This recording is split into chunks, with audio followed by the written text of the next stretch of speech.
Mic testing. Bingo. Bingo. Profiti.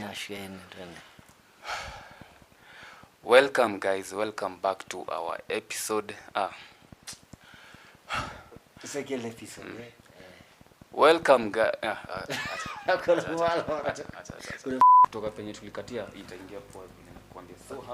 So how do we deal with the mental vizuri bro. Ni kiundu. We talk openly, you know, and the more we talk about it, the more we can break the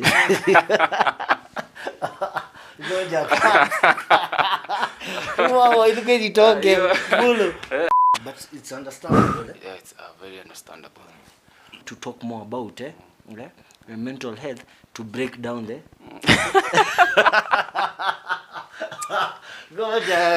kitu wazee hapo ushafa. Unajua I guess unaongezea vitu. Welcome guys to our second episode of the Boy Becomes Man podcast, and we are very excited to shoot yet another episode of this podcast because we believe that we made a promise in the beginning of the first episode that we are going to give value to our listeners.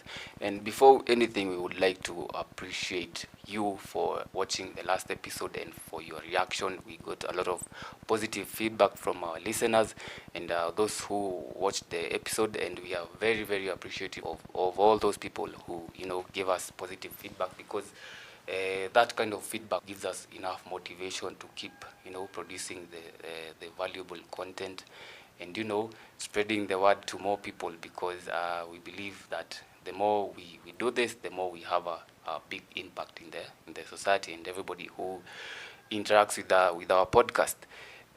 My name is Franka. I'm the host of the podcast, and as always I'll be joined by my very good friend Mr. David. Vipi? Vipi, uko salama? Niko poa man. Nashukuru. First is to thank God for the gift of life and the opportunity to be here today. We don't take it for granted. Yes. I go by the name of Davix, and welcome to our second episode of Boy Becomes Man podcast. Yes. So as I mentioned again, thank you so much. So, keep the energy, man. They keep that energy because, na appreciate sana. So today is going to be a very special episode because officially now it's like we're starting now the podcast, because the previous podcast episode was like an introduction. So today it's like now we are officially starting, and we are going to start with by discussing a very serious topic that we think cannot go unmentioned. It's a very serious topic which we have observed in the society. A lot of people are experiencing problems with mental health.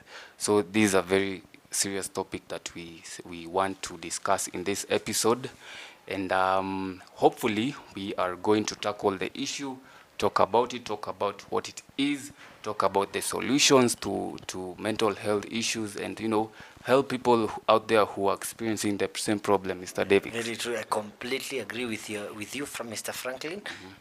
Today, mental health is affecting the lives of so many people out there, and we should start treating mental health the same level of importance as the way we treat physical health, understanding that it's okay not to be okay. Yes. We need to start talking more about mental health openly and honestly, and not being ashamed or embarrassed about it. We need to talk more about mental health, break down to break down the stigma. Yes, that's associated with the issue, because actually there's a lot of stigma, especially with when it comes to men. Like the issue of mental health affects mostly men, but there's a stigma towards men expressing the problems that they're facing. The current society has put it that men are supposed to be silent with their problems. You're not supposed to talk to somebody else. Be a man. Yes, be a man. They say be a man, sadly. And that's affecting a lot of people, especially men. Because honestly, let's face it, man, that phrase, that simple phrase, be a man. You're a man, be a man. You're not supposed to come and tell us your problems, where deal na issues zako, which is putting a lot of men at a certain position where they feel they are overwhelmed by the current issues they are facing. They have nowhere to turn to, and you know it's affecting a lot of men. Very true, very true. And the biggest challenge you're having is that we men, we don't want to open up, you know, Yes. on whatever we are facing, because this is the biggest challenge. Because once me as a man, whenever maybe I want to open up to somebody, maybe so many people will use that against me, you know, and it's becoming more tough for men now to open up, because you're very afraid. You don't know who to express, you know, Yes, yes. because in the society we are in today, people are so judgmental, whereby you might tell somebody whatever you are facing, and it turns out that to him or her is a joke, you know. And Yes, as yes, a man, yes. you find ourselves, we need now to face the issue alone, and it's becoming tough, because it can be in a very it can be a very tricky situation, Yes. because I've been there, and I know, and we need to open up as men, you know. Yes, the issue of mental health is affecting men, because if you look at the cases of suicide out here, they are mostly affecting men. The cases of suicide are going up each and every day, and if you look at the statistics, it affect mostly the men. Like every day you hear a man has committed suicide somewhere, and it's all because of, there's nothing else, it's all because of mental health. It is as simple as that. So this issue is affecting our society, and it has reached to a point, it's almost over, let's say, a shadow pandemic, you know. Like it's a problem happening in the background, and it's a very serious, lakini it's not talked about enough, you know. It's not brought enough in the limelight enough for people to see. So we, on this podcast, we're going to try and address the issue and see the point to which it affects people. It affects our current society. So apart from addressing the issue, we're also going to try and come up with the solutions to, you know, help you cope with your mental health issues. We'll need to recognize the importance of mental health, and what we need to do, you know, to overcome this challenge, because in most cases, the funny thing about this, Franklin, you can't know that you're facing a mental issue, you know.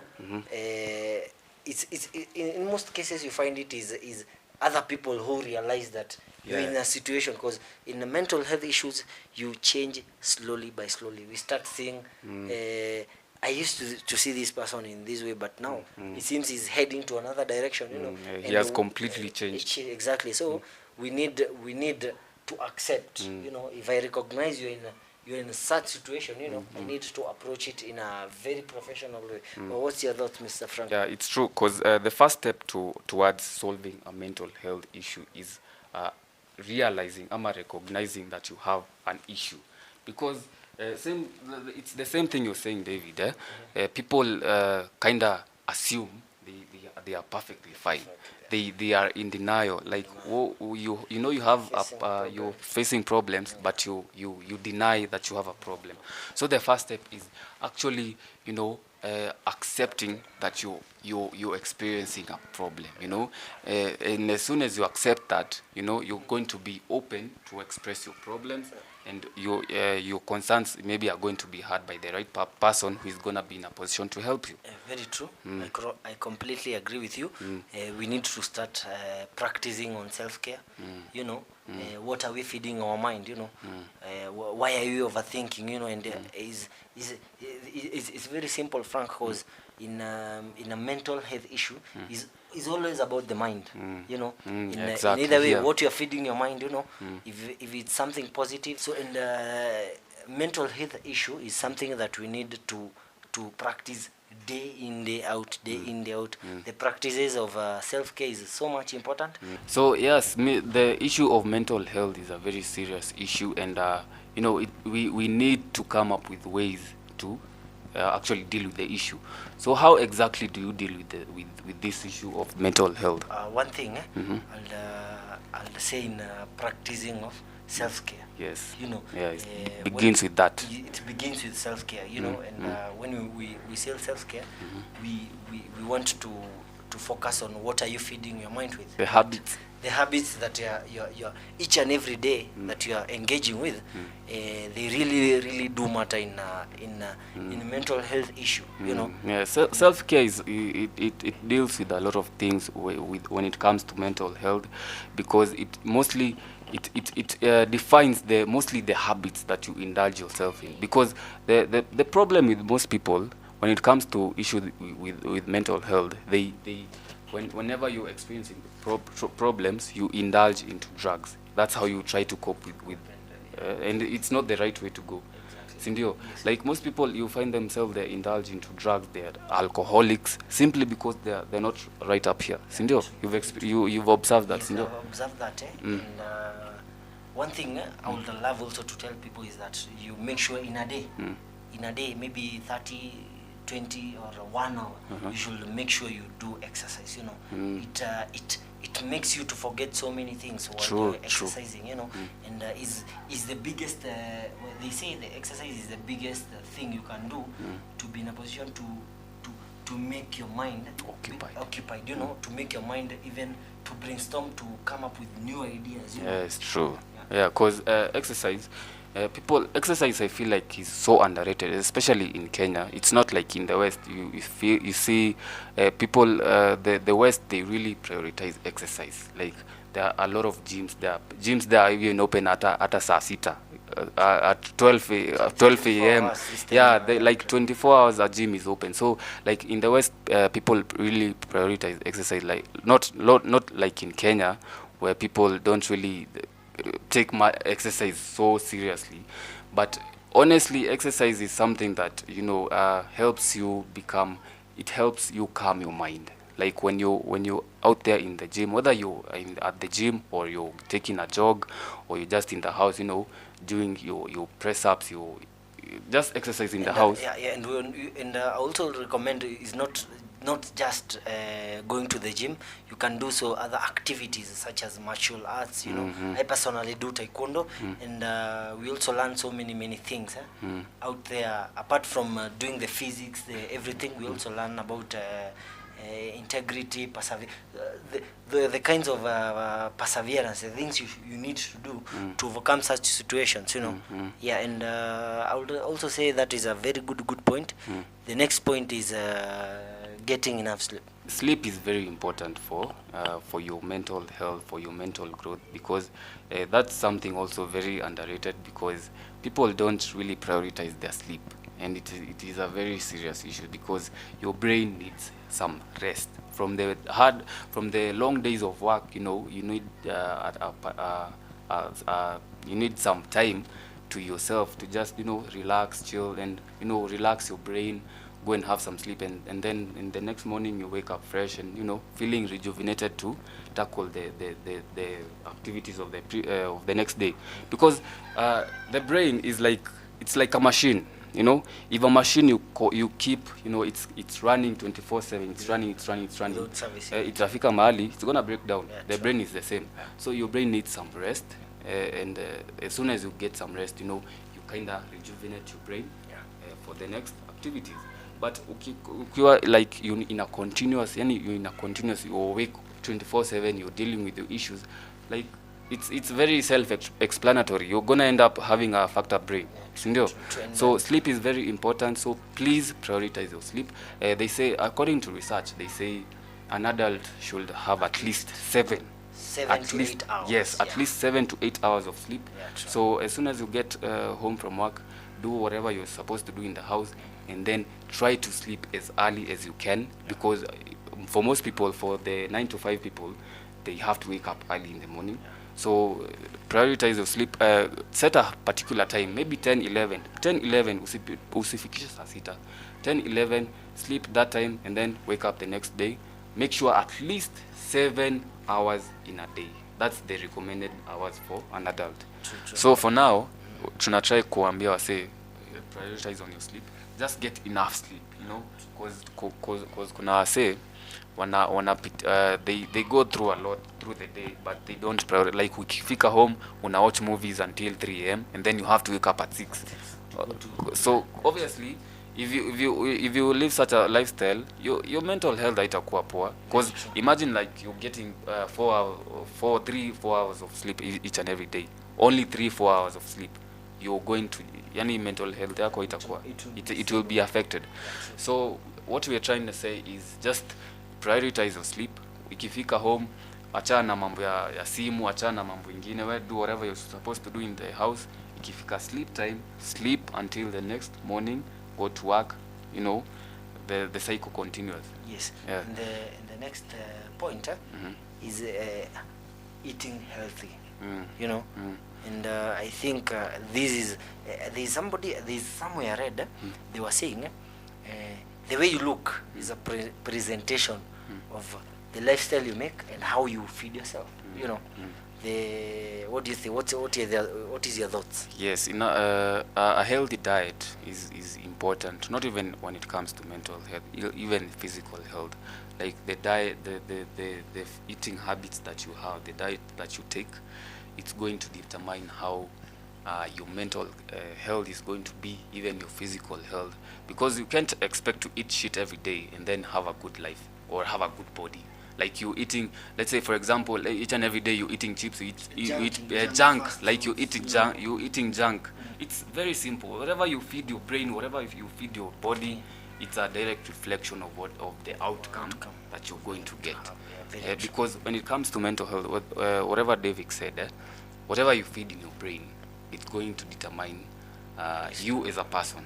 For example, if you consume content that you know is not helping you in any way possible, you know, maybe you're just focusing on comedy, you're focusing on some people, sadly, they're into pornography. Like there are people, that's a topic for another day.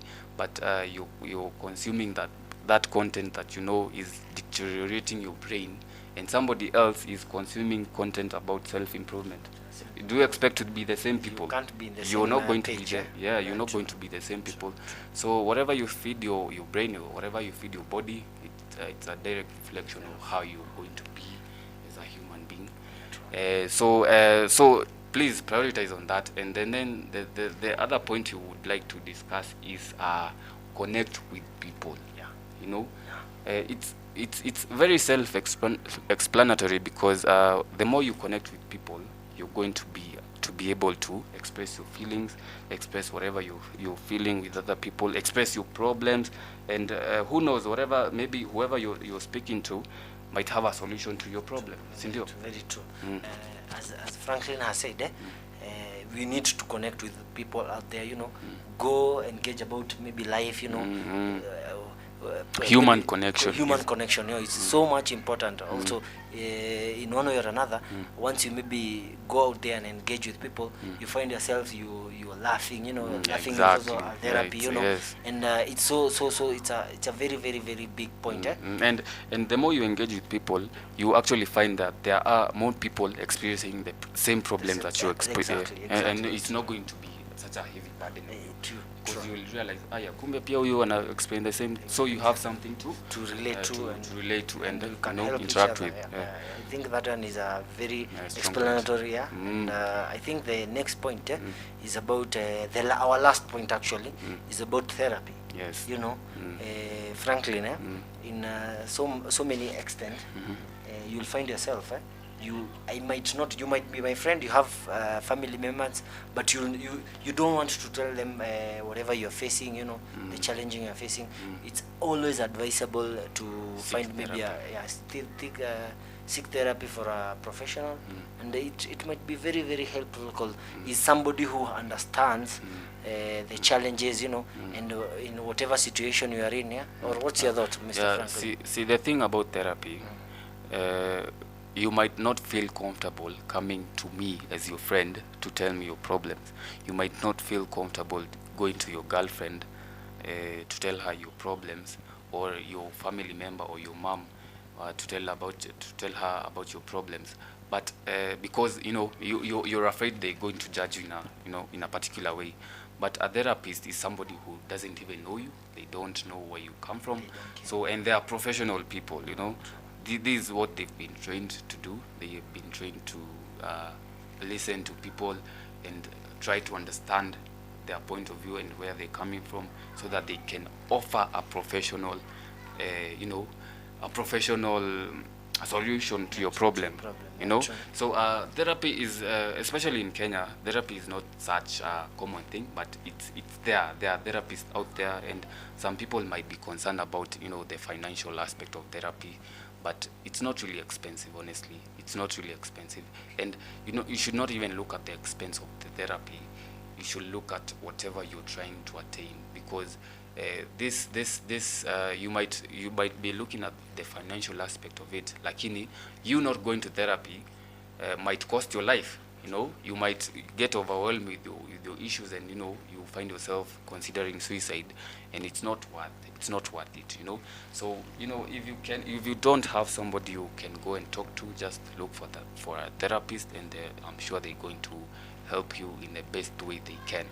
So guys, those are some of the ways you can deal with mental health issues, and feel free also to interact with us, because we are here for you. Each and every person, me na my friend here, we've experienced the same issue. We've reached a point where we feel like life is really tough on you, and since it depends on your mental what? Mental health toughness. Yeah, exactly. Your mental health toughness to deal with whatever you're experiencing, because if you're weak here, every small thing is gonna shake you, and you're gonna be a fucked up person. So that's what we're trying to avoid. And we hope to help each and every individual. If you have anything you want to express, just engage us in our comments. Let us know what you are facing out there. We might be, maybe you can link in our email, our inbox. We can be very helpful from your end. Maybe you're feeling you need maybe to express, but you don't know how to or who to find. We are here for you. Make sure you engage with us. We are hoping that the points we are giving you will be so much helpful from your side, And thank you for watching this podcast and this episode especially. And I think, according to me, the points that we have given them, Franklin, they will be. It's just some of. This is something that general, it's something that we'll be discussing as often Time as and possible. again, Yes. Yeah, true. Thank you very much, and to you, Mr. Franklin. Yes. Now, as we come to the conclusion of today's episode of the Boy Becomes Man podcast, please take everything that we've told you seriously, because we believe that everything that we've mentioned in today's podcast is very helpful. And for anybody experiencing any kind of mental health issue, if you put these methods, whatever, or solutions into practice, you're actually going to make progress, because I've had a friend, Mr. Davix, who was experiencing the same problem, and I tried to share a piece of my mind, or whatever I know, and it turned out to be very helpful, because this individual was at their lowest point in life, and they were drinking a lot, because, as we mentioned, sadly, people I don't know why people always turn out to drugs. Yeah? They feel like drugs are the best solution to your problem. They will never, if you drink alcohol right now, yes, you're going to drink alcohol and you're going to be very jovial, you will forget your problems for a minute, but as soon as you get sober, in the same situation. David. Very true. So please take this whatever we are telling you seriously, and feel free to interact with us. Feel free to open up to us. You can send us an email. You can do whatever, and we're going to try our best to help you in a way we can. And don't forget to subscribe. Follow. Click the ring button there. True. For any notifications. Yes, true. So until the next episode, cheers. Adios. Adios.